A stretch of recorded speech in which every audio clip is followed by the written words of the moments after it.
Hello, my dear friends. Good morning, good afternoon, and good evening to everyone who has joined across the world. I welcome you all to Swayam. It's all about giving time for our own selves for spiritual enlightenment and spiritual transformation. Swayam is all about meditation and satsang every day. Swayam is a 33-day program where we travel together for spiritual transformation. And today is 8th day. So we have our master Shibu, who has joined from North Carolina to lead us the session. And I request Master Shibu to take us through meditation. And that today's program, this Swayam, is organized and supported by various organizations across the world, which are Indian Federation of Spiritual Scientists, Omega Pyramid, Joy, PSSM Ignite, Breath Universe, Beat, PIMA, and PMMA. So now let us go with the meditation. I request Master Shibu to take us through meditation. Thank you so much, Balaji. Good morning, good evening, everybody. Balaji, can you hear me?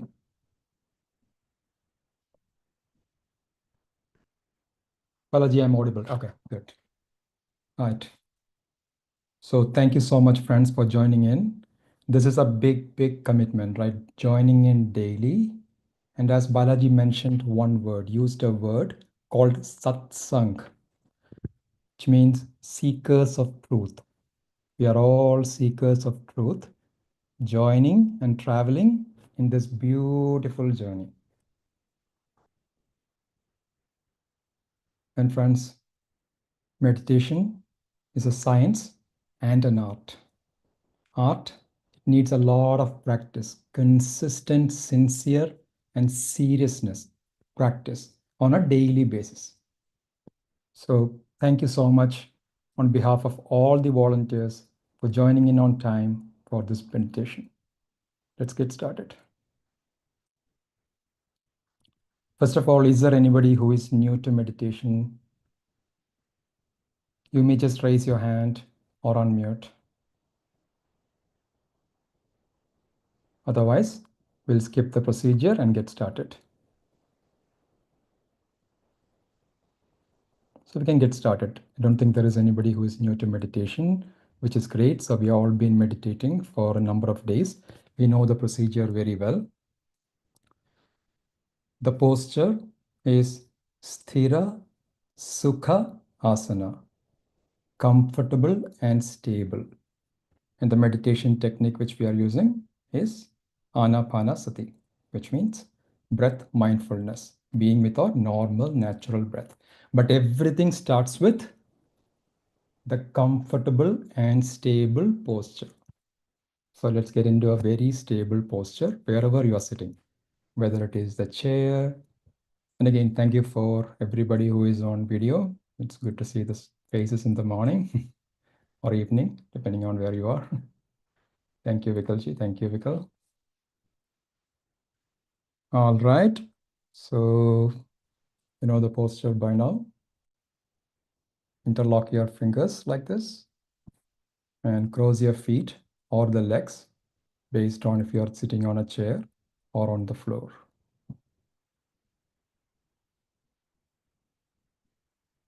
And slowly, gently close your eyes. And as Vikal did, if you are wearing glasses, you may remove that because you wouldn't need it. Gently close your eyes.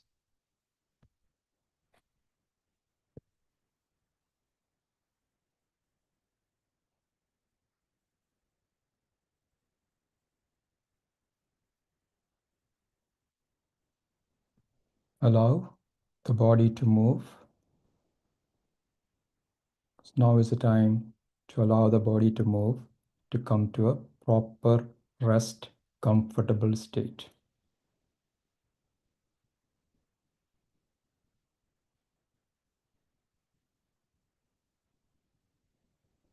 Absolutely no to-do list. Everything can wait.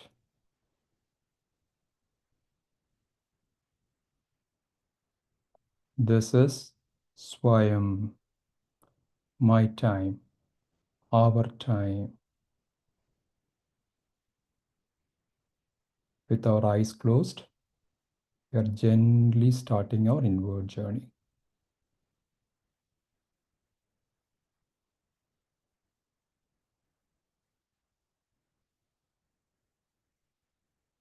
Let's scan our body from head to toe. See if there is any tension anywhere in the body.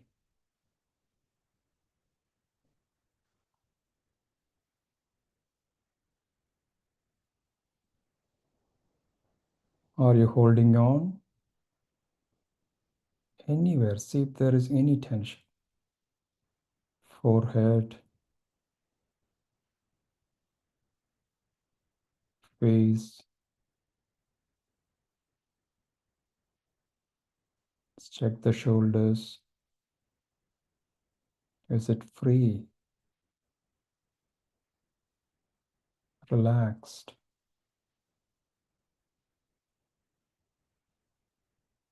Stomach.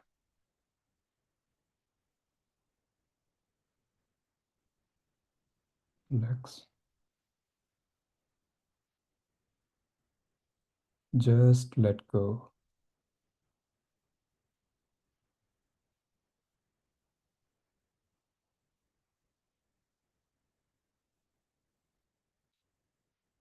Now slowly bring your attention to your normal, natural breath.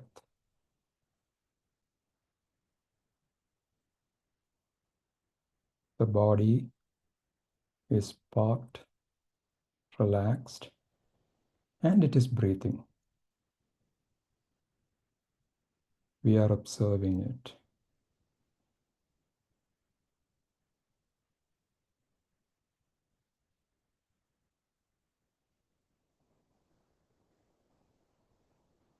Since we are observers, we don't control the breath. Just allow the breath to be as it is. Our breath doesn't need any control. We don't have to remember to breathe. Breath is a happening. Just allow it to happen and watch this grand happening.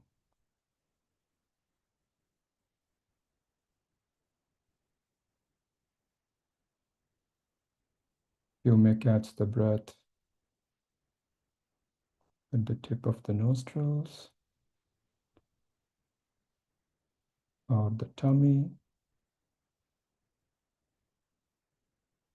When we say breath, what we are referring to is the body sensations caused by the breath. Just be with these sensations completely, totally. Remember, this is a satsang. We are all truth seekers. Let us be with the truth as it is happening now.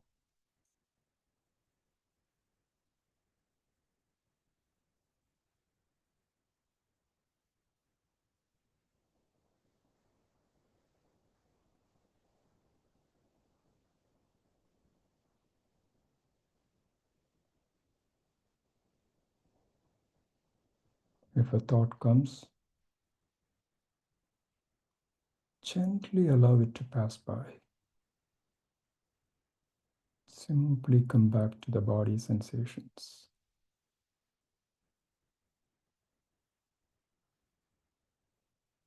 Relax more and more.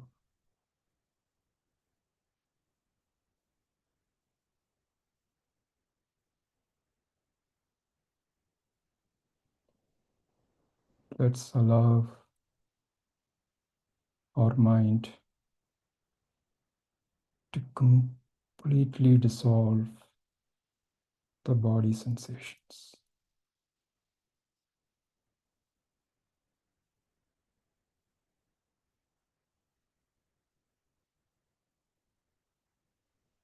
Just surrender. Surrender.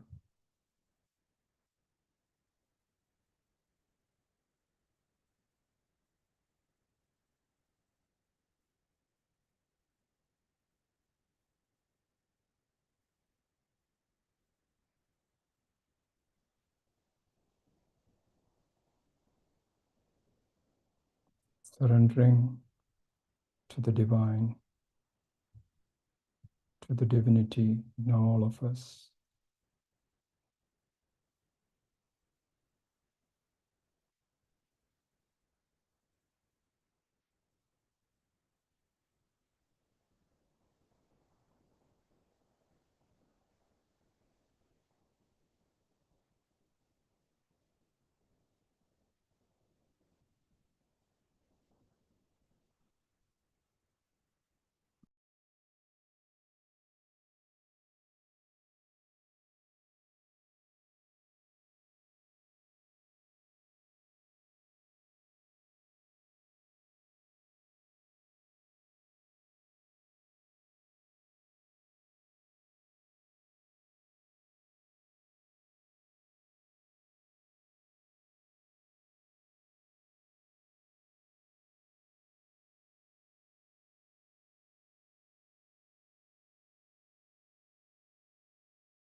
Let's allow our mind to dissolve more and more. Just surrender.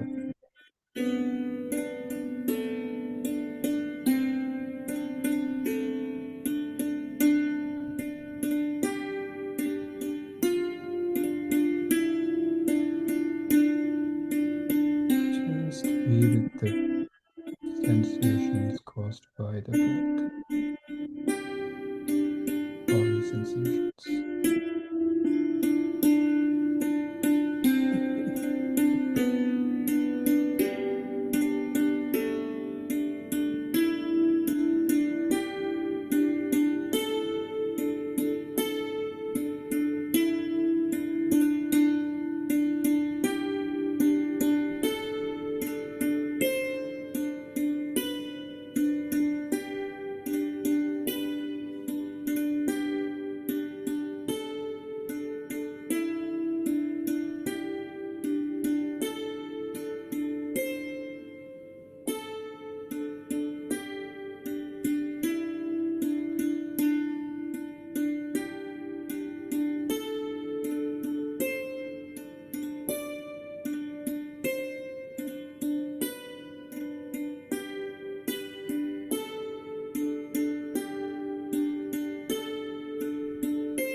Let's allow the abundant, magical cosmic energy to flow through us.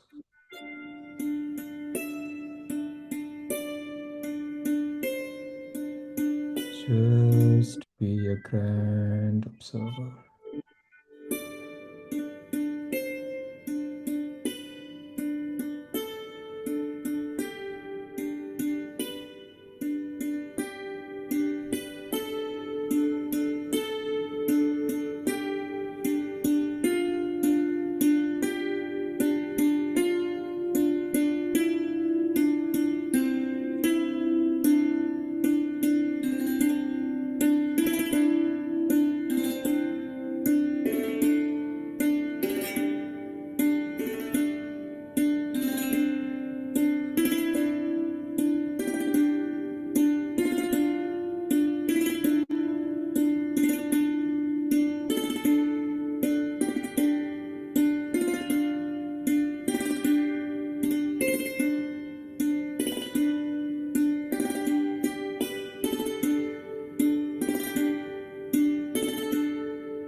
continue being with the body sensations, dear friends. Just be a witness to this cosmic dance.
The more we surrender the mental ideas are dissolving.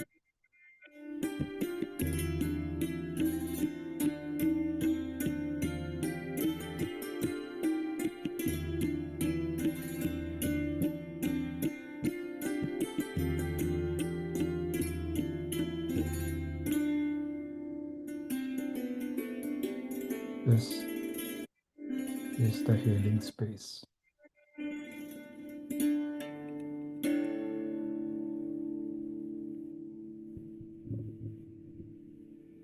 Just be a pure witness.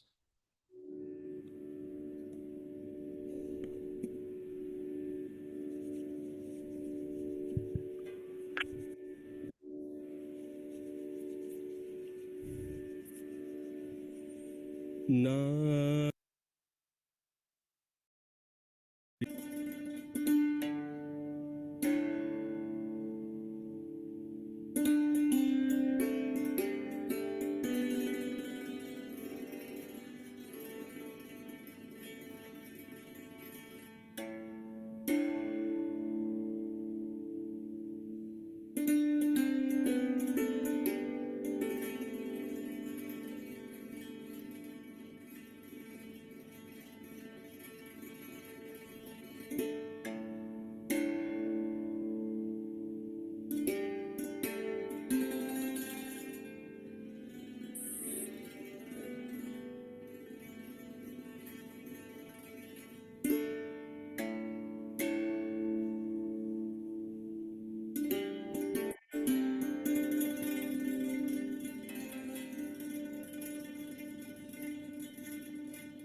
Just continue being a pure witness. 10 more minutes.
Let's express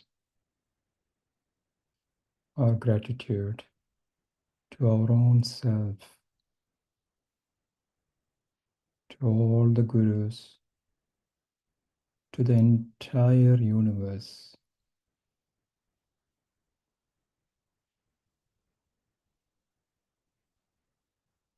Gently be aware of the surroundings. Take your time.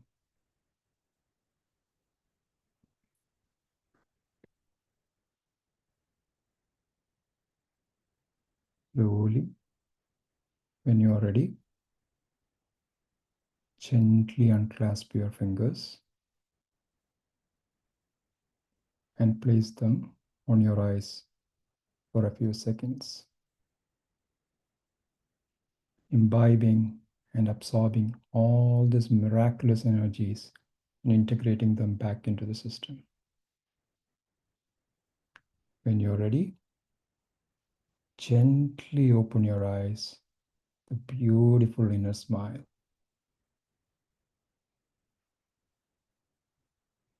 And know that we'll take this love and joy. We carry this wherever we go. Thank you so much, dear friends. Thank you. Thank you, Shivu, for the wonderful meditation. We all went into that deep trance. Thank you Thank so you much. so much. Yes. And now I request Master Shivu to take us through the spiritual journey. Shivu, over to you.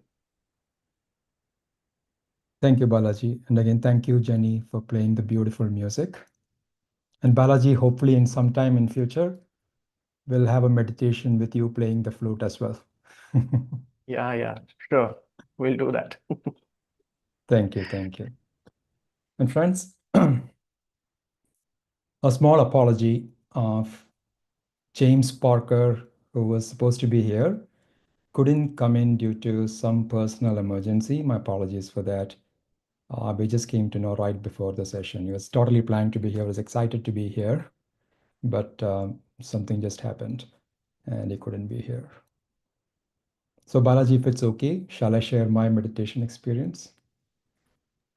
Yes, please. We are Thank you. waiting to hear your Thank you. experience, please. Thank you. All right, friends. So where do I start? So I primarily consider myself an experimenter and a seeker. So the meditation journey itself started in 2008. And to me, is Sunil here?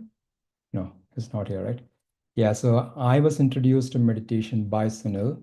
So he started practicing this meditation and he was like, I started observing some changes. He's always talking about meditation and being this curious guy. I'm like, what's going on? I don't want to believe this, but I want to try it out, right? Because I'm seeing some changes. He's always talking about it. He always used to eat chicken and meat and all that. He doesn't eat that anymore. So I'm like, I started becoming curious. Need to know what's going on. So as I start, so I want to express my gratitude to Sunil, through whom I learned meditation in this lifetime, and also to Sampath, from whom Sunil learned, and to Patriji, from whom Sampath learned. So all these guys. So as I said, the why part of it was very, very important for me. So which is why, out of curiosity, I tried meditation. So Sunil took me to Pyramid Valley. I think this was in 2008, where I was like, he told me about the pyramid, meditation inside a pyramid. So thankfully, I persisted and continued the experimentation of meditation. And the interesting thing which I noticed was I didn't know anything about meditation at that point in time. I didn't know the benefits, and I didn't have, except Sunil, none of my friends were meditating at that point in time. So I didn't know anything about the spiritual, spiritual science or the cosmic energy or anything which happens during meditation, all that. And I started observing that out of nowhere, these books starts showing up. Somebody would recommend a book, I started reading all these books, the White Book, I think 2008, 2009, 2010 period. Can't remember when, but this White Book, um, the a lot of books. I can't think the Bringers of the Dawn. I was trying to remember the books which I was reading at that point in time. A lot of books started showing up, and I was reading. And again, I started. Something in me was asking me to continue this journey. And even at that point in time, if somebody would tell me that you have to stop eating meat, a lot of people were telling me you have to stop eating meat, and I would argue with them. Why would I do that? To me, it is about choice. I like the taste of it. This is what I like, and I want to do it. And I would argue. I would talk all about choice. This is about choice. This is what that was my understanding at that point in time. And something in me changed. It took some time, but in a year or two, I remember that did not have any interest in meat anymore, the non-vegetarian food or the meat or anything, so that for that matter, stopped interesting me for no reason. And I had to force myself. At that point in time, again, my mind was still telling you are again limiting your choices. And I had to almost force myself to eat it. And I realized that I'm not liking it anymore. So then, this is the only reason why I'm mentioning this is because this is the first time I understood this concept of patterns, which we talk about. The patterns or the acquired taste and all that, right? It wasn't me. It wasn't something which was me. I started seeing that this is a pattern, this is something which I acquired. And once that is there, it is a totally different thing, right? I mean, it's the for me, that whole vegetarian, becoming a vegetarian journey, which happened like 13 years or so ago, taught me a lot. For the first time, I understood what taste is, what the acquired taste and patterns, and for that, I'm eternally grateful for that experience. And I'm also very compassionate. I don't talk about this at all. I don't ask people to become vegetarian or anything because I've gone through this journey. And I know the past self used to be in debates and arguments and stuff like that, right? As to why we should be a non-vegetarian. So it is a part and parcel. And I understand that once we become aware, once we become sensitive, and that happens when we come into meditation, there's nothing else which we need to do. All we need to do is come into meditation. And what happens when we come into meditation is we are more and more aware. The sensitivity increases. Awareness is all about sensitivity that increases. And then once we are sensitive, then we start realizing who we are. We start understanding our taste. We start understanding more about ourselves. It's a fascinating journey, fascinating journey. And for me, this curiosity and experimentation continued, right? So once I've tasted meditation, I was like, I came into meditation through Anapanasati. But now I'm like, the more I was reading, I was like, I should go and try out everything. Then I just went through these various schools of thoughts or various schools of meditation. There was Brahma Kumaris back in 2012, 2013 time for I'll just go on the silence retreats. Brahma Kumaris was the first, and then I went to Osho School of Thought, the dynamic meditations and all that. It was just after that, what did I do? Yeah, I did Sadhguru. For a few years, I did Isha, Sadhguru, Shambhavi, and all that. So it was something in me was just again telling this seeking, this continuous seeking mode. And I remember that phase was all about, I was only concerned about my own self-enlightenment, self-realization, enlightenment. That was the word from the books and from everywhere. I was like, that's all what mattered to me at that point. And I was continuously that. There was to the point where it has started becoming more like a routine thing, right? I get up, this is the first thing I do, whatever that practice is at that point in time. Yeah, so thankfully, thankfully around that changed, that phase of it changed. After COVID came, a group of friends again, I think Sampath is on the call. Sampath and a group of friends came and we started doing more and more different things. And that phase changed. And Sampath is the one who actually introduced me to the service, and coming in front of the camera, speaking, talking, spreading meditation. So thankfully, that phase of me, which was just self-realization, just my own thing, that phase got over around that time. So now I find a lot of joy in service, while serving, while helping people, bringing people into meditation. Actually, one more thing which I want to mention, which a lot of people might be able to relate, is that the more and more went into the more and more I started going deeper, I started realizing some of the inner things which is always there in all of us, right? We keep talking about the shadow self, things which are there in us, but the light usually doesn't get there, but it is always there. I started seeing one interesting thing which I started noticing was, if my friends would say that I'm a guy who always smiles, he's always nice, he's a nice guy, Shibu is a nice guy. He's always smiling, he's always nice to be around, he's friends with everybody, he's a nice guy, that kind of thing. And that has been going around, I mean, it's been like that forever. One thing, the more and more went deeper and deeper, one thing which I really saw was that there is some sort of at the depth of it, there is some sort of a fakeness there as well. Because there is something in me which wants to be nice. There is a difference between that, right? Being nice and being gentle and having an inner smile is a little different from wanting to be nice. Wanting to be nice, putting it away, it is actually putting up that face, putting up a facade. And that realization, just like becoming a vegetarian, where I opened a new dimension for me, where I saw the pattern. This was also opening up a new layer for me, where I started seeing, okay, not everything is what it seems, right? So I should not believe what I'm hearing from others, should just go deeper and deeper and deeper. So this nicety phase of it, right? That is the phase where I actually went. I was not trusting anything at that point in time. I was like, I should really observe myself. And one thing which really helped, and lot of us might be able to connect to that, is the nature. And that's something which is a big part of me. Being in the nature, being with the trees.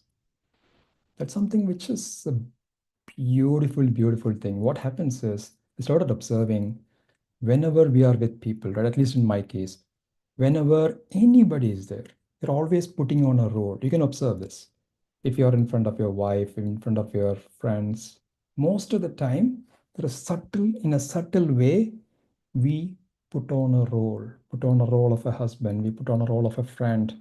And with different friends, you'll see that the role changes. The type of role, the type of facade you put changes, but you're always invariably playing a role, always playing a role. And that is when I realized that. And that is not happening to me when I'm with the nature, when I'm with the trees, when I'm with the nature by myself with no phone, nothing. When I'm just with the nature, I started observing that nature is actually like a mirror, a true mirror, which shows you who you are without any filters. Because nature is all about unconditional love. It's about giving and receiving, unfiltered, pure, unfiltered. The more and more, it opened up a lot of things for me. So I'm eternally thankful to that nature aspect of me and going to the nature. And this stage is one important thing which I want to mention. How are we doing on time? I think we are okay. One important thing is the vulnerability part of it, right? This taught me one important thing. It allowed me the courage to be vulnerable, because many times most of us consider vulnerability as a weakness, but it is not. It's definitely not a weakness. It is, before we start creating something, before something new happens, there is always vulnerability. Most of us might be speaking, most of us might be on the stage speaking now. But imagine the very first time you did that, the very, very first time. There would have been 100, 1,000 different voices telling in the head, coming in the head, telling us not to do that.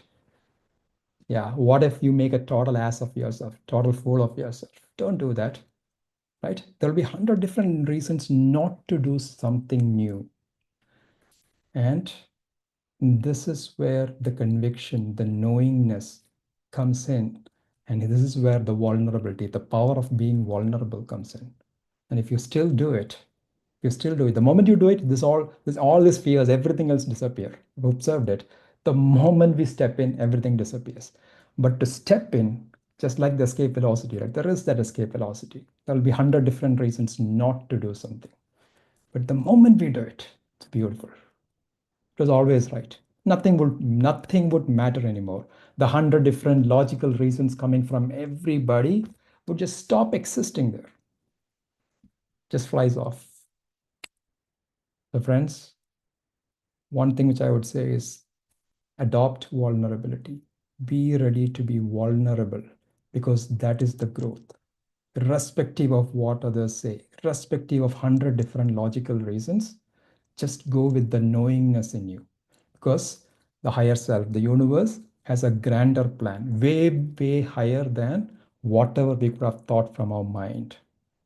So a lot of things happened in my, I wouldn't bore you guys with the details, but a lot of things would happen in my life where, moving from New Jersey to North Carolina was not at all a logical decision. There's really no reason for me to move from New Jersey to North Carolina. But there was a deep knowing that the life in New Jersey has ended. I have to now move to North Carolina. It's a knowing. It was just a knowingness. Thankfully, went with the flow. And so a lot of things changed. A lot of things from the past changed. The past friendship. I mean, a lot of friends, the past friends at that point in time, I was thinking, what am I doing? All of our jobs are there. All our friends are there. Our entire life was built there. I'm just moving here. Is the right thing. But then there is that knowingness that this is what we should do. This. And then thankfully we went with that. And now we have a new set of friends, new possibilities. A lot of new things happened after coming here, including this Joyce. Joyce is a non-profit organization which we co-created last year.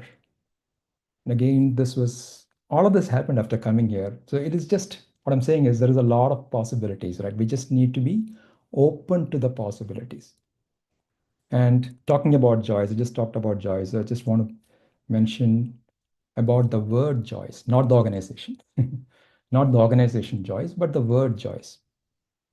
Few years ago, this word started coming to me, this Joyce, Joyce, Joyce. I'm like, what? Joyce started coming to me. And it actually is a combination of two different words, joy and choice. That's what Joyce is, joy and choice. Let me allow to explain that, right? First of all, it took me a long time to understand that we have a choice at any given point in time. I did not know this. I did not realize and I didn't know that we really have a choice at any given point in time. It took me a while to understand that we have a choice. And out of the choices, there is a choice which always brings us to joy, which gives us happiness, which makes us joyful, irrespective of whether that choice at that point in time seems ridiculous from a logical standpoint. Even if it does, even if it does, there will be like 100 different guys coming and telling you that this is mad, this is crazy. But there is something in us. You observe your body, you observe yourself, you will see that you're not getting the fear. There's something in it's beautiful. The moment you start walking, there will be uncertain. That is why I use the word, that is why I said vulnerability as well. In the path of joy, when we choose to be joyful in that path, vulnerability would be there, right? Because you'll be doing newer things. You'll be doing things which you have never done. But you'll also have the courage to walk that path. And it doesn't look like it wouldn't seem like it's courage or anything at that point in time. You'd feel it as the most natural thing to do. It is like there's nothing else to do. That's it. There's no other choice, nothing else. It is the most natural, most right thing to do and joyful path. And that is why this came together as a combination of joy and choice. So remember, friends, at any time, this is something which will always be there for us. Out of the many choices, there would be a few which will make us very, very joyful, irrespective of how logical, illogical it is. How many times others tell you, how many times our own mind tells us, walk that path, see what happens. Just give it a time. Just do that. Right. So, how are we doing on time, Balaji? How are we doing on time? I think I spoke more than, was it 10, No, 15 no, minutes? no, we are on time. Okay. Uh, you can queue for 5 more minutes if you need. No, it's okay. I think pretty much covered most of the things which I wanted to cover. Sam is here. Hey, Sampath. Hey, Nikhil. Hey, dude. So I have a question for you Yeah. on joy. Just for the sake of participants, what is the difference that you want to explain to people uh, between joy and happiness? What is joy? How is it different from happiness? Is one thing. The second question will be, how is joy related to the present moment? I think this is a kind of the power of now kind of session. You're touching upon beautiful points. So I want you to cover that syllabus, which we usually do if we go in a systematic manner. This time in Swayam, we are following the flow. So as part of the flow, the topic has come today. So I request you to explain joy versus You're kind happiness of and joy and now. somebody have answered everything. You said now, joy, flow. It's all the same. That's all beautiful things which is happening. I know, but please explain the difference for Yeah. the So when we are in the present moment, right? That is when we are in the present moment, when we are with our, when we are completely with our present moment. Most of the time, what happens is that you're usually not in the present moment.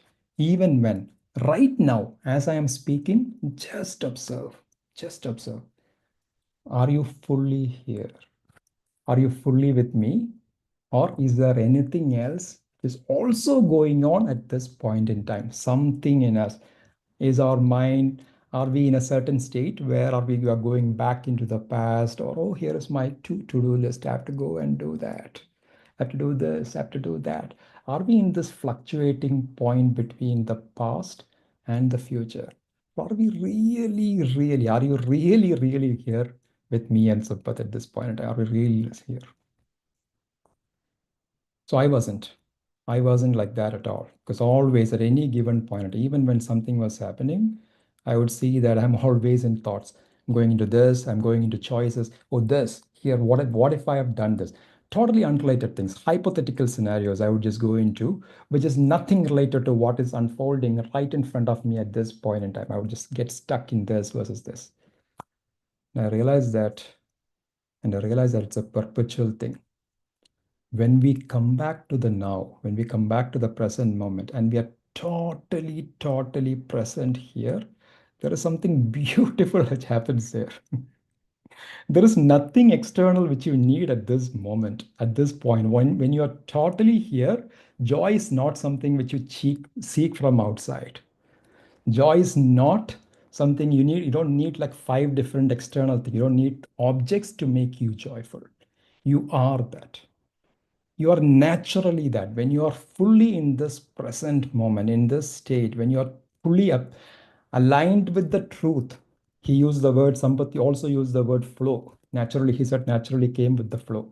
When we are in that state, when we are in the present moment, and we are flowing with the present moment, which makes it a flow, there is nothing external which you need to make you joyful. And that is exactly, in a way, is the difference between the happiness and the joy, which is momentary, right? But joy is who you are. That's intrinsic to you. There is nothing which you need to seek. All we need to do, if there is something to be done, is to remove the mist or remove the layers. And then all what is left would be joy. Just be with, and I experience this in the nature or anywhere where you are truly allowing yourself to remove all the filters and remove everything else and be with who you are. Initially, I thought the nature was making me joyful. I thought it wasn't. It wasn't the nature. It wasn't the nature. That is why I use the word mirror, because it's who you are. Joy is who you are. You don't need anything. You don't need anything to be joyful. And in that, from that state of joy, everything, whatever you do, is joyful. Everything, anything which is joyful. So there is nothing external. You don't have to go to, let's say, a place for you to be joyful. You are that. You are that joy. Sorry, roll long one, Sampath, but I hope. No, not at all. We needed this explanation. And I just wanted to add that unless you switch from the mind state, which is past and future, which will happen only when you get into now. Past and future always keeps you in the horizontal dimension, back and forth, Absolutely. And you go vertically down, deep into yourself. Self starts with peace, which the next step of peace is joy that emerges out of nothingness. You don't have to do anything. And like happiness has an opposite, joy does not have an opposite. Happiness has sadness, like something which can give you happiness, the same thing. If it is not there, it will give you sorrow or sadness. It will make you sad. But joy does not have an opposite. That's your natural state. And unless you become peaceful and experience the joy, you would never understand what is love. Absolutely. Beautifully put, Sampath. Beautifully put. Wonderful. Thank you so much, Shibu. Thank Over to you, Balaji. Yeah, and again, we'll bring back James at another time. Just right before the session, he had something, and then he couldn't come. I mean, our apologies on behalf of Joyce to everybody. So we'll have James at another point.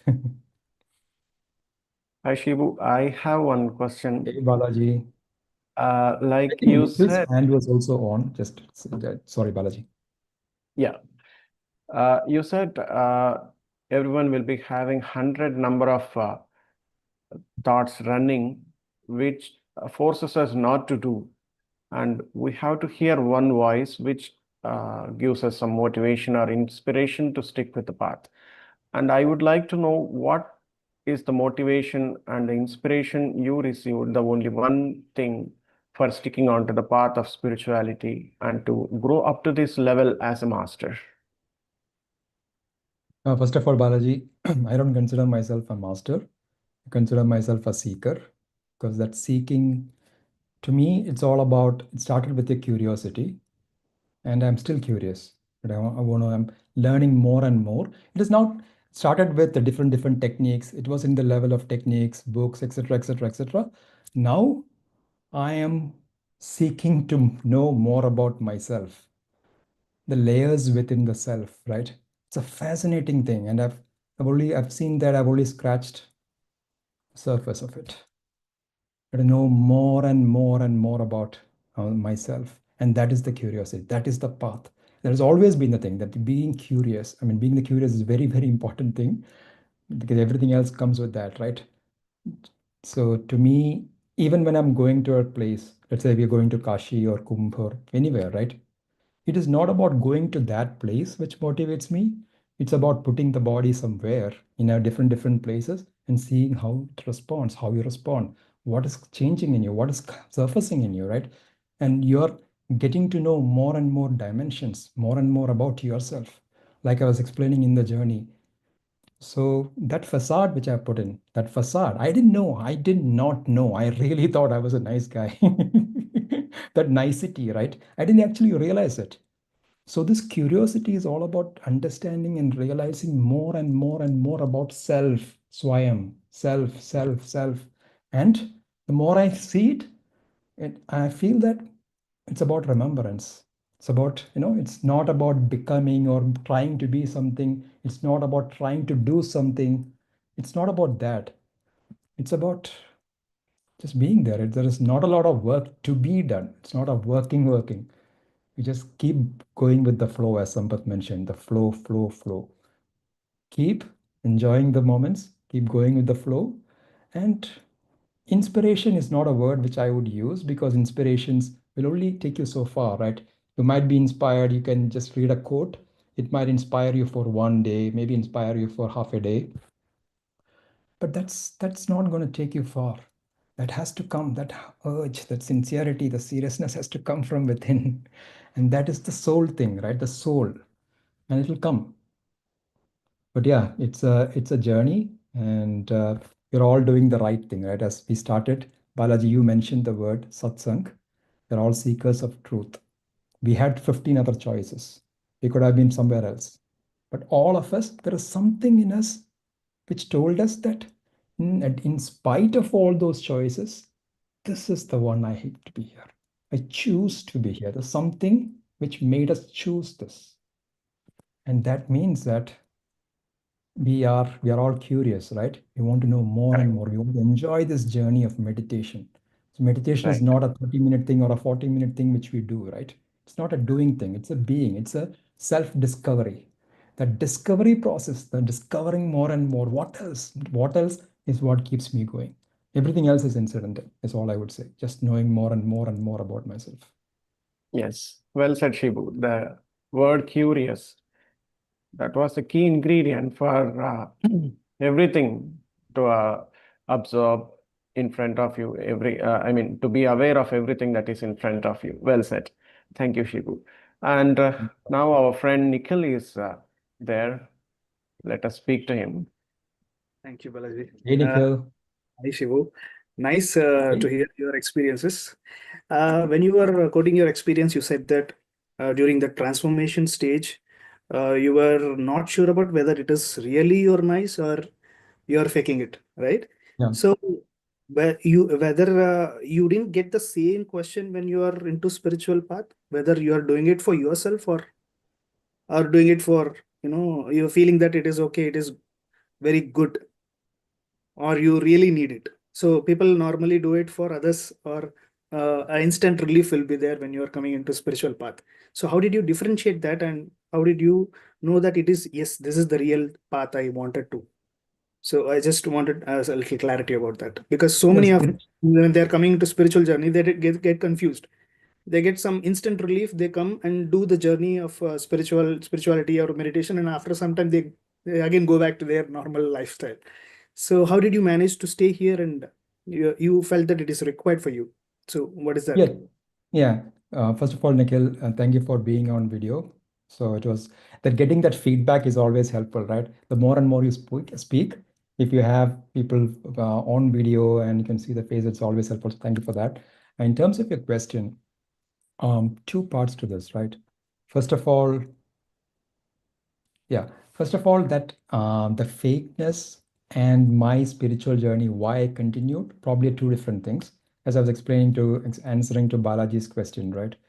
For me, I continued in spiritual, I continued this journey more and more because I was just curious. I just wanted to continue. I initially, the first 1 or 2 years was more about, I didn't tell anybody. I was just doing it by myself, right? I was not sure. Initially, I wanted to prove Sunil wrong, maybe. Initially, probably that's the motivator. Then it was like, let me continue this, let me do something else, let me do more. And after that, it was this, there is nothing which I had to do, right? This books will just come up. Then I get exposed to something new which I have to try out, right? Something new happens, then I don't know about this, right? Then I don't want to believe that. And everywhere I was seeing Osho things, Osho books, and I had to go join one of his things and start doing the things. Right? I was watching, reading his books, and that Sadhguru started appearing everywhere. Then I had to just go do this, right? I had to experience it because I didn't want to believe it interested me enough to go and try this technique. What is this new technique? Let me try this. Let me see how it goes. So that was the motivator behind why I did this. And I think that is, we'll have different reasons, right? Everybody's journey will not be same. For me, I'm just telling from my experience, Nikhil. Somebody else might have come because they had a health issue, or they want to focus more for exam. There could be n number of different reasons, and none of this matters. The point is you come there. None of these reasons as to why you come to meditation doesn't matter. As long as you come in and then you stick with it. And for sticking, that is very important. There is no one reason why you would do it, right? Because it's unique. You have to go to your why. Why did you come? Are you doing it for yourself? You have to know your why. And Sampath actually mentions the 5 whys. Why? Keep asking the whys. It's very powerful. Very, very powerful. It actually takes out all the unnecessary noise. Then you really know why you're doing something. Anything for that matter, not just meditation. Not just meditation. Why are you in this current job? Why are you doing this? Why are you doing what you're doing? Why are you doing it? And that why you keep asking, as long as you are authentic, as long as you are honest to yourself, not to others, right? Again, that is where I'll come to other part of your question. Not to others. But if you're honest to yourself, if you observe your body and if you understand who you are, and if you understand what makes you happy, what makes you joyful, to Sampath's point, right? Joy. What makes you joyful? What is giving you joy? And that is right. And once you know your why, you will know this too. And that is different for different people, right? For Balaji, it will be different. For you, it will be different. It may, or it could be the same, whatever reasons, right? It could be different. The other part of it, the fakeness part of it, is something which, to me, during this journey, I just observed it, right? I just and I wasn't trying to be fake or anything, right? When you're actually doing it, you're not trying to be fake. You, but that's something which you observe. It's a subtle layer, right? You see the responses, you see the body responses, etc., and you'll understand that there is some part of me which is actually looking for a validation. So, which is why you have to be nice, right? So there are layers to it. Again, if you go layer by layer, you'll see this. There's some part of me which is looking for validation, which is why I have to be in the nice books. The guy who needs validation, you'll only get validation if you're being nice to the other person. You need that, right? The moment you are in this mode, there's an important concept, which an important thing, at least to me, and it's a realization. Everybody gives you walking sticks, which you don't need. You're always meant to fly. You're always flying. You're not stuck to a wheelchair. You are a person who always flies. But the moment you seek validation, the moment you need something from someone, the moment you are looking for outside for something, you immediately grab one more walking stick. Then you're stuck with that. And it's a remote activated walking stick. The control of that walking stick is with the other person. It's And you understood. always have, you can observe it everywhere. We normally become unconsciously people pleasing in that way. So Yeah. yeah, when you are saying that, I could relate, like, because I was that person in the past. So slowly I could relate to what you were saying in that. That is one of my question. Well said. And Yeah. one thing is, when you question yourself why, then we can understand that why we are doing any work, anything that we are taking up.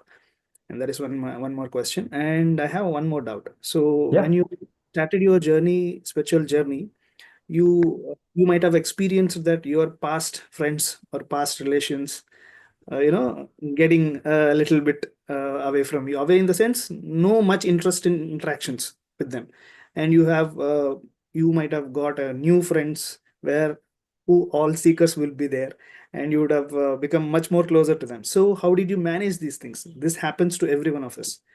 So the people will feel struggle. Am I really going away from my past friends? Am I leaving them, or am I still maintaining them? So how did you manage this? Yeah, a very, very nice question, Nikhil. Because, yeah, absolutely, you're right. And this happens to all of us, right? The moment we come into this journey, once we are persisting in this journey after a period of time, a lot of things will change. Certain things will break. Some of the rigid structures we start seeing that some of the rigid structures are breaking up. The people who we thought, I mean, they're friends. Everybody is nice. It's all part of a journey, right? But we see that maybe we are going in a certain road. That road is great, but maybe it is time for a detour. And that is not a planned detour. It automatically happens. A detour happens and you get into a different highway. You get with a different highway and you find that this is again none of this is planned, right? As you said, none of this is planned, but you find that you're actually traveling with a new set of people. And actually is even more exciting, right? While that's we had great fun in that journey and all that, but there's no point going to a past. Things change. things change. There is no time. There is nothing to be, we cannot be brooding over that, because automatically the life is also bringing us newer possibilities, newer friends, newer things, newer challenges. And you are there, right? In that, you find yourself in this road, in this highway, or in this car with completely different possibilities, right? So yeah, I mean, what I would say, your question was what you would tell to people to expect this, right? So what I would say is you won't miss anything. From my experience, what I've seen is there is nothing to miss. There is nothing to, they won't miss anything. There is That no, miss there's, anything, they but continue life. And yeah, go ahead. whoever were there in our past, the past friends, they might feel that I am missing them, or they are we are leaving them away and continuing with a new journey, a new set of friends. Yeah, So that kind of vibe, when you again meet them, we don't actually leave them. We just maintain their friendship, but we don't get too much interested in their life, or too much interested in their conversations. But still, they are our friends. So I personally, I don't take it so much, but I still maintain them. I don't leave their conversations. I just maintain them. But our yeah. path is completely different. Yeah, So yeah, good for you, right? Just give all the compassion, because you have started a new journey. They didn't remember this. They didn't take the detour, right? They're still on that highway. They're still going. You took the detour. So you have this hindsight and you have this knowingness and all that, right? So I mean, have compassion whenever possible. If if those meetings happen, if they show up, then have all the compassion, spend time if possible and all that. But you have the knowingness that you took the detour. You took the detour, and again, just go with that flow is all I would say. And I wouldn't worry too much about what they think, right? Again, it's going back to this other loop where controllables and uncontrollable. Why would we want to do that? Again, going back to this walking stick example, which I was just mentioning, right? The moment you start doing that, the moment we start thinking about, oh, what will they think? Should I do that? Should I go back? Again, you're giving the control back to them, right? Does not need it.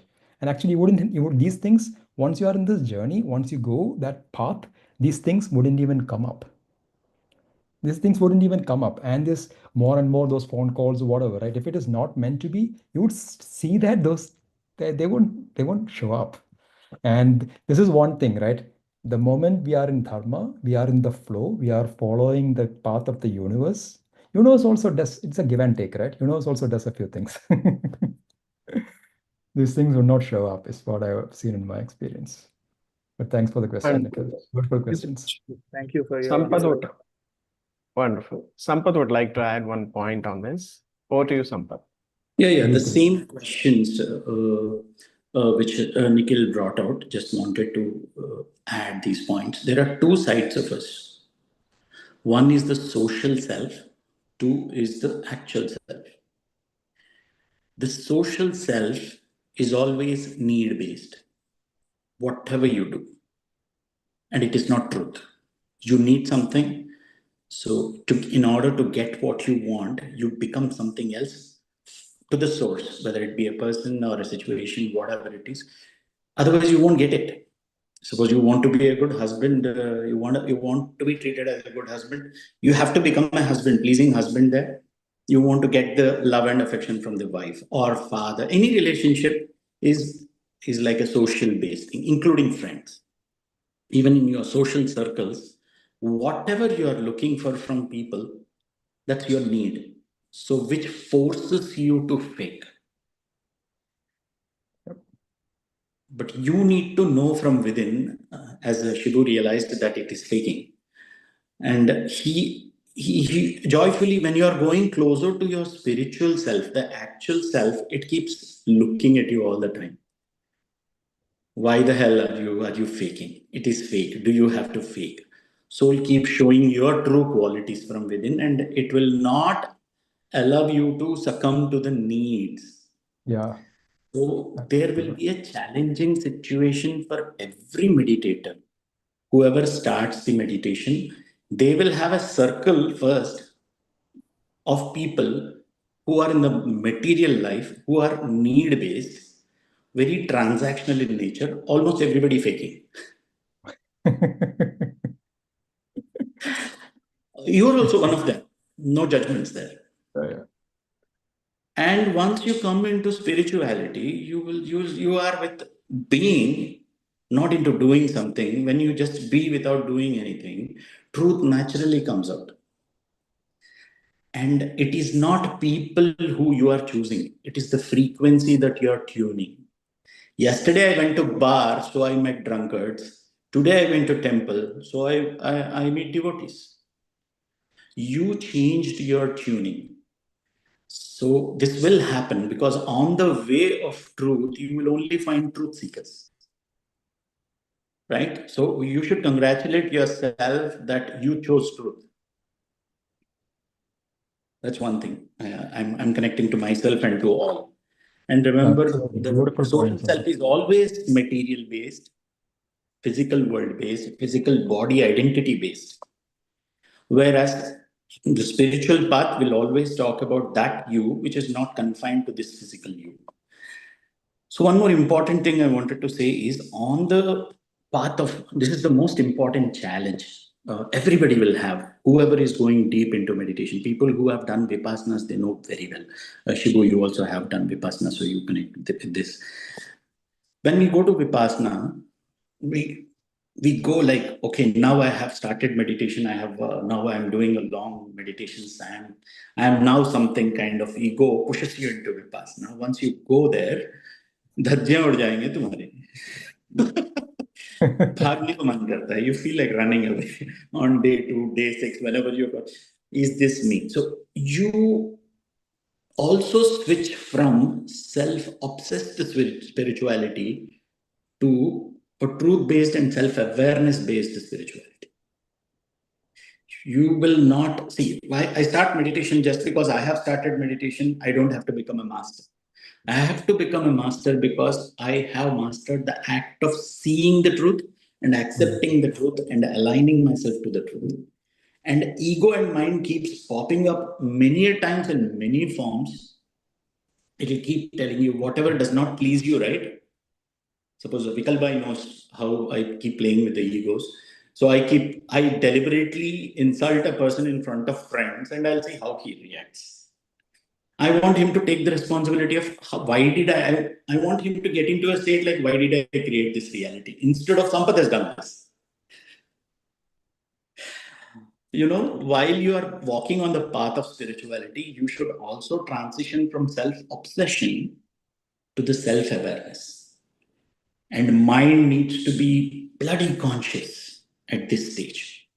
I meditated for 1 hour today and tomorrow you feel that you are the most important person. No, you're going the wrong way.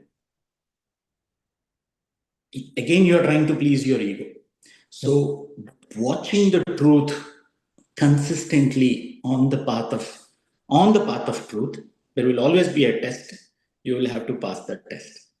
One There will test. always Are you be kidding me? things which There'll always be a pleasing your test. ego in the form of meditation. Sorry.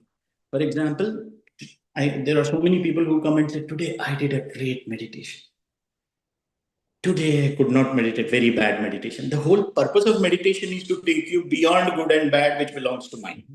The mind comes back in such a beautifully deceptive in ways that it will try to judge meditation itself. Yep, So absolutely. we got to be very, very, and at every point, you should remember that you are the creator.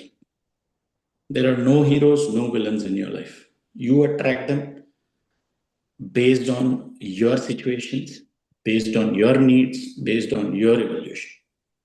You create your reality. And this is one fundamental we have to always stick to without any exception. Thank you. Thank you. That's what I want. A lot of points covered, Sampath. It was a full course on spirituality. Great points. Thank you. And now Joy has posted one of his questions like, kindly suggest some books for getting more knowledge about spiritual science. Yeah, I mean, there are so many books which you can read, and Autobiography of a Yogi, if you haven't read, I would 100% read it. So I'm just going with the flow, right? Sampath mentioned Power of Now. Again, amazing book. Bringers of the Dawn, I mentioned in this session. There is no one book or two book, right? There's a lot of books. And one thing which I've realized again is we don't have to actively go and seek any book. The great thing about this whole journey is that what I have found in my journey is that there is no need to seek anything. It will come at the right time. Because I remember at a certain time when I was going through something, someone suggested when shoe fits. That showed up. I did not ask for it. I did not get it. I was not looking for it. It showed up. It was the right book at that point in time. So similarly, autobiography of a yogi will come. In all these books will come when the time is right, because that is again, Sampath used a beautiful thing called frequency and tuner, right? Tuning and frequency and journey is all very important because everything, if you look at it finally, all that is there is frequency, energy and frequency, right? What frequency are you in? Because everything is there. It's all universal, one mind, right? So, I mean, don't want to get into the theoretical side of it, but it's all frequency. Depending on what you are, where you are tuned in, the thoughts will come to you. It's all our frequency, right? Based on our frequency, the thoughts will come. So as he mentioned, if you're getting this kind of different kind of thoughts which you don't like at that point in time, just check yourself what frequency you are in, right? That's it. It's all frequency based. And then in that frequency, in that mode, in that flow, the books will show up. And I'm sure our volunteers, we can send a lot of books, a lot of suggestions. And Patriji itself has recommended so many must-read books, amazing, amazing books which we should read and we should look at. And there will be a calling. I mean, the right books will come to you. The right books will show up. But great question. Who asked that? That's great. And previously, Vikal sir has raised his hand. So, Vikal sir, go ahead. Good morning, everybody. Good morning, Shibu. And Morning, Vikal. see, both the grandmaster had read my mind, and I got the answer. So in between, I was raising and then lowering, then again raising, then. But you both read my mind and answer most of the thing. But still, me being me, I will ask one question. So. So, Sebu, you very nicely, mentioned that, each and every moment we have a choice. The moment you take the decision, a choice, then again you have a choice immediately after that.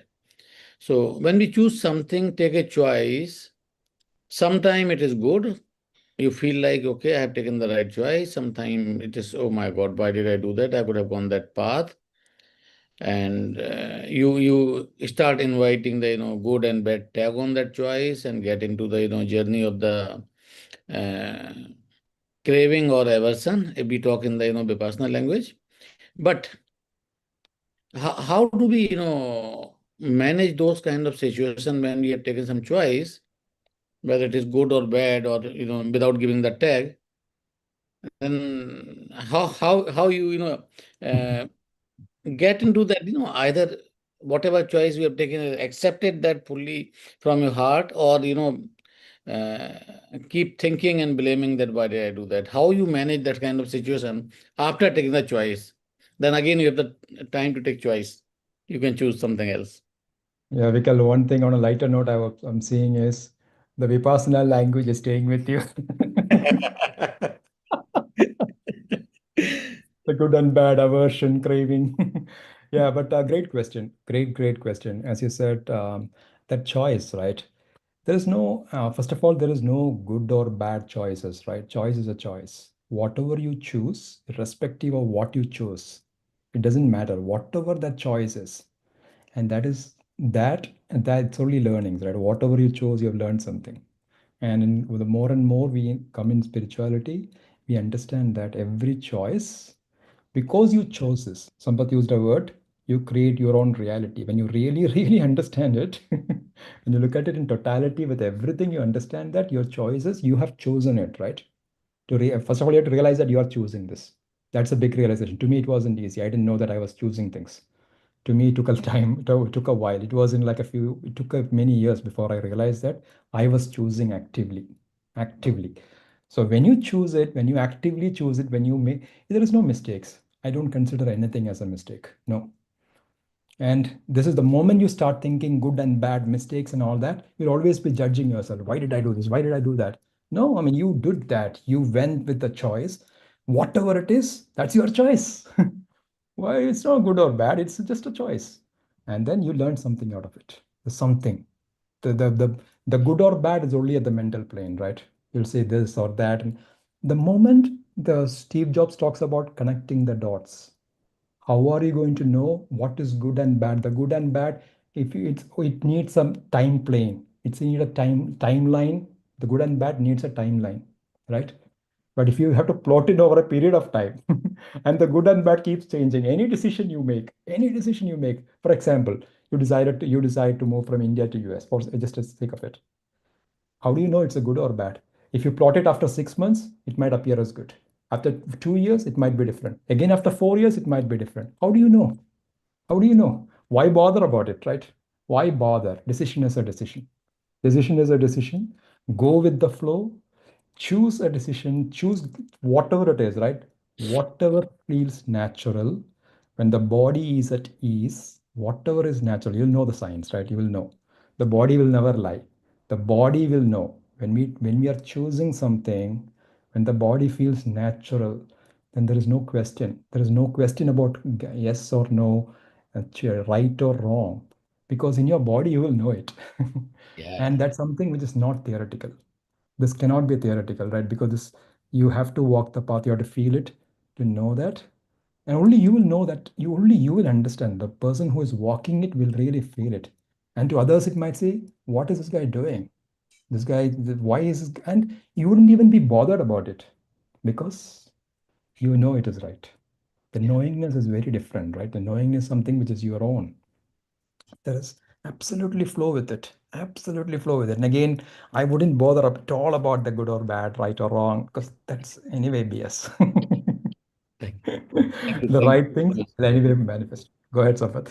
Shibu, Sampath, Sorry. before you add, I want to have one interim question at the middle stage. See, after choice, there are two things comes. Either you accept it, or then you feel like okay, letting it go. So there is a very thin line between letting it go and the full acceptance. So how Mhm. you deal with that, and how please add something on this so that for the benefit of Yeah. everybody. Yeah, so when that something deep comes, and when anything which comes, right? Like any new feeling, any new thought comes to you, and once you have that knowingness in your body, you will feel that it is right. You will feel it. Everything, you will actually absolutely, as I was mentioning, right?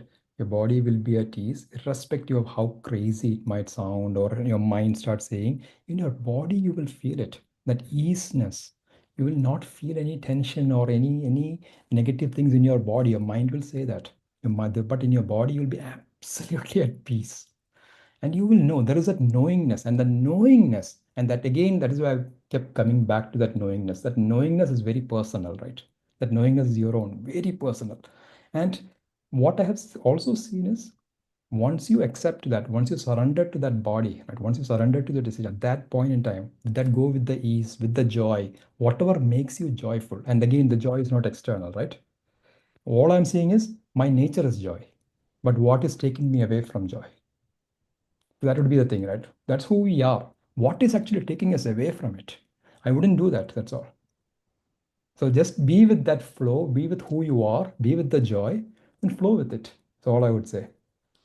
Thank Then you, it thank you becomes very very, much. then it becomes very, very, Thank you very very much, simple. Shibu. Sampath sir, please. Yeah, Just to add just on, wanted again, to you add on there this. would Is be. Yeah, Sorry, go sorry, ahead. Shibu, please continue. No, no, I was just going to add, but again, not every time you'll be aware, not every time you'll be taking decisions like this, right? You will not be always conscious, right? Again, that is why the other part of it came. Whether you chose something consciously or unconsciously, it is still you chose it. It is still the choice was always ours. We create our reality. Not everything was, you are not consciously choosing every moment, right? Not, you might or might not be at that stage, right? Where there are so many things which we are in autopilot mode, where you are not really, you're holding the steering, but you're not even realizing that you're holding the steering. You're on autopilot. You're just being driven by the patterns, by the circumstances. You're just following it. So in that way also we are choosing, but that choice of being in autopilot mode is also our choice. Hope that makes sense. That choice is also ours. Yeah, All very, understand that, then it becomes simple. very nicely explained, Shibu. So basically, what I'm getting it, okay, if you are making a choice consciously and with full awareness, there will not be any question of the good or bad tag on that. If you are getting into any choice and choosing something unconsciously, then definitely whatever question I have asked, you will get into those situations. Because Thank it you is coming from very mental much. plane. But again, go back to the truth, right? As Sampath mentioned, and we all discussed continuously the truth. Knowing who we are, knowing that, once we hold on to once we anchor on the truth, then none of these questions will just flow away. Sure. Because you still learn, because you would still evolve, because it's a continuous journey of evolution. Nothing is by accident. Thank you, Yes, sir. Vigal, for the beautiful question. Thank you very much. Go ahead. Sir. Yeah, whenever there is a dilemma like this, when you have two options, that means one side of it is what you think it is, other side is what you feel about it. Okay, thought versus feeling is the situation. You think something is right and you feel something is right. As Shibu mentioned, you have to go with the feeling, but you have to support it with mind. Go with the heart, support it with the mind. That's when it will be a right decision. So, because you cannot go against your own feeling, you won't feel good. You go with the feeling, but make sure your mind and awareness supports. That's when you will decide the right thing, and you will get the right results. And I like one beautiful scene in a movie where a junior comes to a senior officer, an army officer, and says, "There are situations where I cannot decide this way or that way. How do I decide what to do?" Then he says, "You flip a coin." Okay, you flip a coin. So usually we think that, okay, we have to go by heads and tails, right? But the senior says, when the coin is in the air, you will actually know what exactly you want, which means you always know what you want. It looks like that, as if you don't know what you want, but you always know from within, you already know what you want. Just that your mind is not supporting with its own awareness. So it's a beautiful scene. I keep watching it again and again. I'll use that Thank you. example. Beautiful example. Thank you.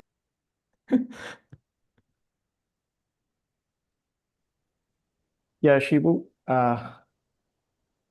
there are no more questions. Okay. Someone asked about Vipassana. Maybe someone can, Shibu, you can say what is Vipassana. Yeah, close. Sorry, Sampath, I missed that. Yeah, there is a question in chat by Joy. What is Vipassana? I heard you all talking about it. Can anyone explain it? Yeah, sure. So Vipassana is, first of all, it's a course. Just talking from a what is Vipassana point of view, because there are many layers to it, right? I'll just start with the the most simplistic way. It's a 10-day course, simple course. I think the site is dhamma.org. I believe that is a site. Vikal recently went, so he can confirm that. I think it is dhamma.org. So where you actually, yeah, Vikal says thumbs up, so that's it. So where you actually go and register for a 10-day course. So it's a little interesting. Vipassana is a course like no other in a way, because you are not allowed to be with books. You're not allowed to be with friends. You cannot speak. You just show up and you meditate. You meditate. There will be a 1 hour discourse in the evening, but other than that, it's all about meditation with nothing else. When I went, I thought at least you will be allowed to. I knew I will not be able to read, but I thought writing, right?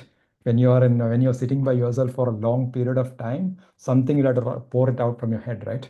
It's a good exercise. But even writing is not allowed. Cannot touch a pen or a paper. So it's a course like no other. So whoever asked that question, consider going, because it is the biggest gift, one of the biggest gift you can give to yourself. Just show up. Don't listen to your mind. Just show up. Whatever it is, right? Whatever this is, it will be great. Just go for the journey, and there are a lot of things which will happen while we are at Vipassana. because we even at any stage of the spiritual journey, right, whether you are meditated for 10 years or 2 years or you're starting meditation, it is something which everybody should do. 100% absolutely have to do, because that in that period of time where everything else has been taken out, right, every other distractions, because if you look at it, we are always distracted. There's something or the other which is always screaming for attention, right? It could be the watch, it could be the phone, it could be something else, it could be somebody asking for this, or it could be your own mind continuously reminding you of the 15 different things you have to do and all that, right? And here, because we are in home, because out of the 15 things, out of the 10 things you can still do, because you still have the capability to do it. Oh, I didn't pay that bill, let me go and pay it. When you are in Vipassana, even if your mind reminds, it will remind, you cannot do anything. What are you going to do? You don't have your laptop, you don't have your phone. So all you can say, shut up. So this will, over the coming days, you actually become sharper and sharper and sharper, something else change. You actually will see that when a random person walks by who have got nothing to do with you will see the thoughts running in your head. That person has never come to you and you have never seen that person. One random person goes and you'll start judging. The mind will be like, oh, this the way he walks, the way the clothes he's wearing, and what is he carrying? Unnecessary thing which has absolutely no meaning in your life, right? Absolutely nothing. You don't even care about it. But still the mind will be ruminating on something. As I'm just using that as an example. It is continue. The important thing which will the big realization would be, it's always happening. Then, because we all have limited amount of energy, right? And we spend it. I'm sure we would have talked about the beat concept and all that. Beat concept, or we would be covering the beat, the breath energy awareness and all that. So we all have a limited amount of energy, and we have to choose wisely where to spend that energy, right? And then we will see it in Vipassana, we'll see how we are spending it. With all this millions of thoughts and millions of useless things which goes on in our head. So once it has to be experiential. You have to see it. You cannot read yourself into it. You cannot tell your mind don't do it. You have to see it. You have to really, everything in life is experiential, right? Once you experience things, you can then work on it. You have to first know it. So that way, Vipassana will be an eye opener in so many levels. So 100% go for it. And again, thanks to Sampath who forced me to do this. Wonderful, Shibu. And now Bindu And has a more about that, question. Nikhil can add. He recently did Vipassana. Yes. And now Bindu has a question and she has raised the hand. Bindu, over to you, please. Thank you, Balaji. Hi, Shibu. Good to see you finally. Hi, I Bindu. have heard so many things about you from Sampasar from the past couple of years. So you can assume those are like good things. None of this can be good. There is no way it can be good though. The good and bad. So yeah, that I really had a very good meditation today. I know Sampath sir said it's all about your mind, but I consider a good meditation when I don't have any thoughts, and a bad meditation when I have like thousands of thoughts while meditating. Thank you so much for sharing your experience. It was wonderful. I have a quick question regarding joy and happiness. That the information you shared. Um, because no matter how much we try to be in present and be joyful, we are always carried away by emotions, right? It's not always like happiness, all the other emotions which are nothing but body actions controlled by your brain. But how you always try to come back to now? Is there any tip, trick which you follow, whenever you have to come back to now and be joyful forever? Yeah, just being in the present moment, just observing, right? As you said, as you rightly pointed out, Bindu, yeah, many times you will go into this unconscious mode, right? And it happens to all of us, where you just go there and you anger is right. There is a difference between anger rising in you and then being totally stuck with that angry mode, right? Being angry and what you say at that point in time when you are angry, there is one important thing, right? There is no consciousness in it, right? You are completely unconscious. You are in the anger. You're stuck in that emotion. The emotion has come. it has, at that point in time, the emotion has completely won over you, right? And you are actually in the control of that emotion. So all we can do is, though it's a practice, the more and more we become sensitive, again and again, slowly we'll start realizing, we'll start seeing as it is rising. Or even if we have gone into that, we'll come out of it. Initially, there will be breaks, but slowly we'll start seeing, okay, this guy, anger has come up. You can see the anger. And initially, you can slowly, once you see it, once the moment you become aware, right? That spark, the moment you become aware, if you allow that awareness, if you stay with that awareness for some more time, you can come out of it. Because then you will see them. The moment you're aware, there is a spark. But again, if you just let it go, but you have to stay with it. If you continue to be in the awareness mode, if you continue to be awareness mode, then you will see that you are not stuck in it. It's not like the frog in the well, right?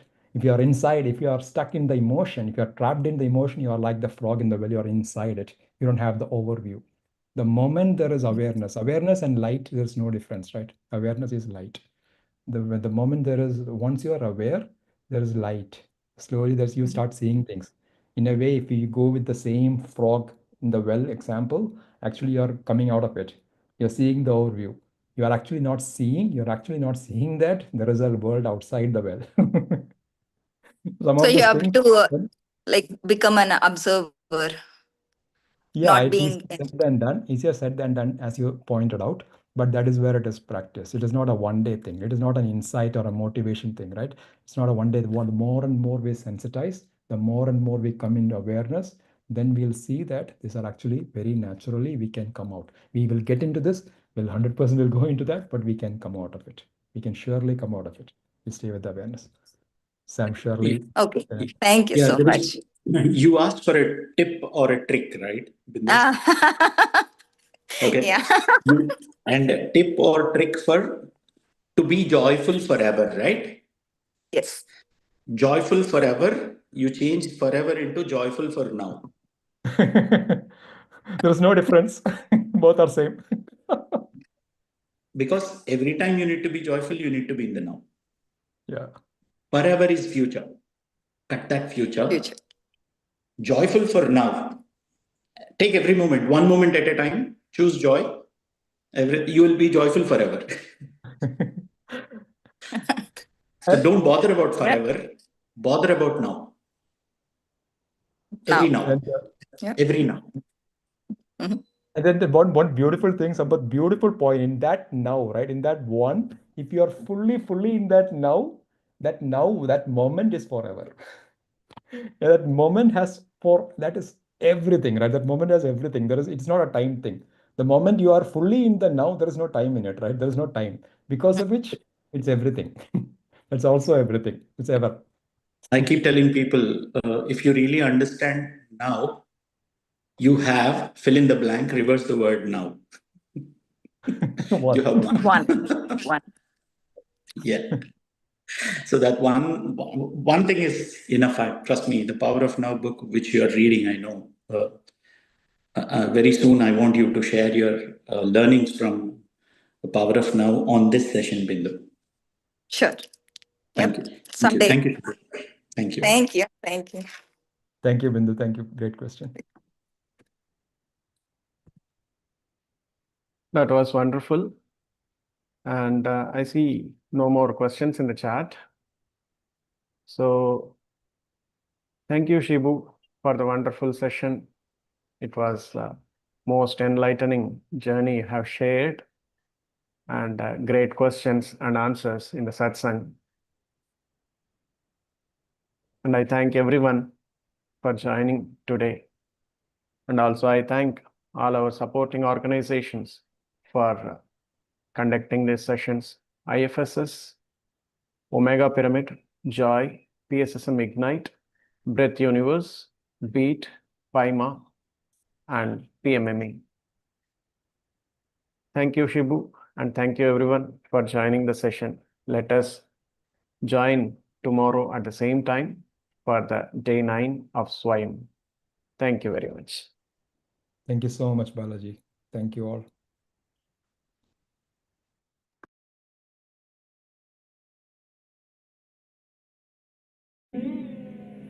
Swayam.